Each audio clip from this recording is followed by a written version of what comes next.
PCR-perfusor, ruiskun vaihto ja tai hoidon lopettaminen. Ensin poistetaan pumpun datalukitus ja pieni avaimenkuva täällä näyttää, että datalukitus on päällä. Datalukituksen koodin löydät tämän avaimenperän toiselta puolelta.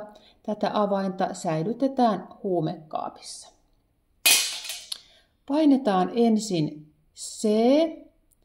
Tämän jälkeen näppäillään nuolella alaspäin niin kauan, että tulee valikko lisävalinnat.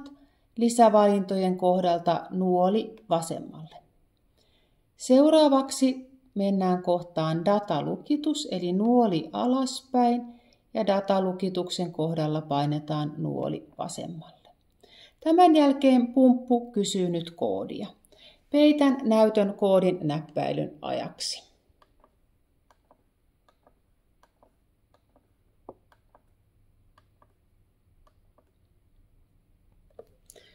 Kun koodi on laitettu, päästään kohtaan, että voit vaihtaa datalukituksen off ja paina OK.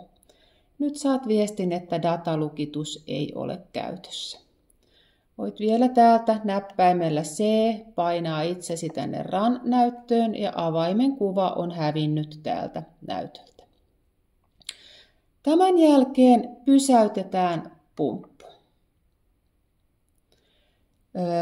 Kun avaat pumppua, niin laita potilaaseen menevän neulasetin sulkija kiinni tai poista koko neula potilaasta. Kun ruisku vaihtuu, niin tavoitteena on, että vaihdamme myös kaiken kulutustavaran aina samalla.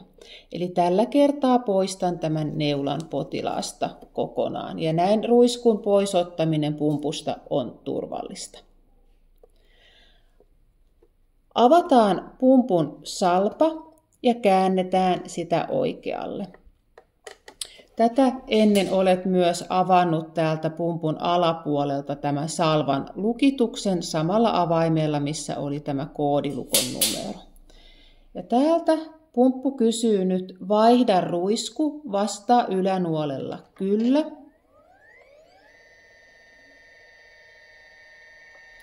Ja ruiskun työnnin avautuu. Avaa etupaneeli, poista ruisku, paneeli takaisin kiinni ja salpa perusasentoonsa. Nyt voit painaa päävirtakytkintä 3 sekunnin ajan ja työnnin palautuu paikoilleen. Kun pumppu sammutetaan, niin kaikki potilasdata pyyhkiytyy samalla pois ja pumpun seuraavan kerran käynnistettäessä siellä on taas aloitusvalikko.